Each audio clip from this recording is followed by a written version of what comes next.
Okay, Wanderers, I'm wiring the shore power. So what I did is I bought one of these 50 amp shore power female plugins. This goes on the side of the bus, right? Okay.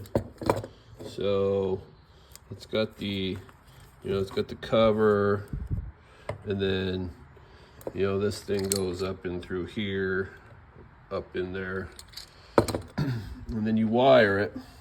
And they're telling me from the instructions here that I need 6-gauge wire, number 6, but the ground can be an 8.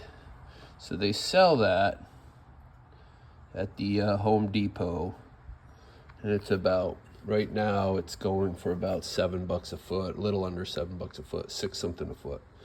So we went and bought some, and I wired this thing up, and then when I was trying to put it in there, I decided not to use their sheet metal screws that they sent with it because they were pretty chintzy. So I decided I was going to use these big roofing screws right here, and when I started drilling those in there, I pulled it away and broke all these little things and made a huge mess. So fortunately, I made a mistake and I bought 2 of these when I was ordering from Amazon. So it actually came in really handy. So I ended up just using the other one. So this right here is the broken one. These were the little screws that I broke off right here. And they kind of hold this piece up on there. So I broke those and was just like, yeah, I could have cobbled it back together, but I said, you know what? Maybe I better not. So anyway, let's go take a look at it. See what we did. So we came through the bus. Of course, this was where the old one was that I took out because it's too high. I was right in the bunks. So I drilled a new hole, and I've got that down in there now. I've got those roofing screws in there, and they've got a little rubber gasket on there, which kind of helps too. And unfortunately it fell right underneath this rail, but I guess it's fortunate, but it won't sit flush. It kind of kicks out, and it's not, don't judge me, not super straight, but you know what, it's a bus. Anyway, we'll go in here, and well, the water tank's in the way now, but here's kind of what's going on with that. I bought about 17 feet of it. Now this is all going to be underneath the bunk, so we shouldn't really have any problems. Oh, let me just see if I can move this. Oh, bring it down. Okay, there it is. There's a paint bucket. Yeah, everything. So it comes in through the wall right there. I kind of bent it and ran it around here, and I'm using those. I didn't buy any wire restraint things, but the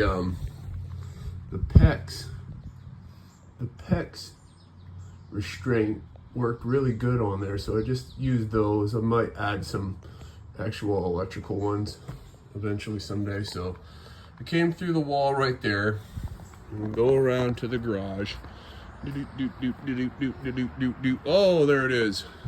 Came out through there. I was going to come out directly under it, but since I'm cheap, I only bought just enough, and I was going to be short if I came out through there, so I had to kind of go at an angle.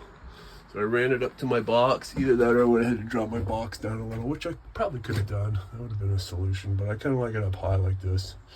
So here it is. It comes out of here. If you look in there, there's my conductors. I got a red, I got a black, and I've got a white, and I got a ground. So then what we'll do is, this is the old box, and it actually has a 50 amp breaker in it, which is great. So what I'll do is I'll come into this 50 amp breaker with my red and my black. Boom, doesn't matter, I don't think, which one goes on which. So that'll heat. See, as you see, they connect right in here. It'll do one leg and the other leg. So I'll actually essentially have I'll have my 50 amps on each one there, I think, is the way I'm understanding it.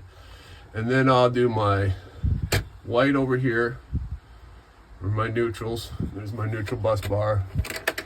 And then I've got my ground over here, and there's my ground bus bar. But you know, some applications, they put the neutrals and grounds together. That's something I gotta talk to some of the electricians about. But I'm thinking about running all my grounds over on this side and all my neutrals on this side.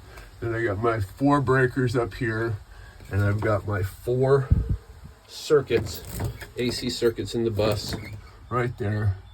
So I'll wire that all up, and then hopefully the AC side will be done. And if I can figure out how to get some shore power over this baby, we may even be able to plug it in right here, and I won't have to run all these extension cords all over the side of the house.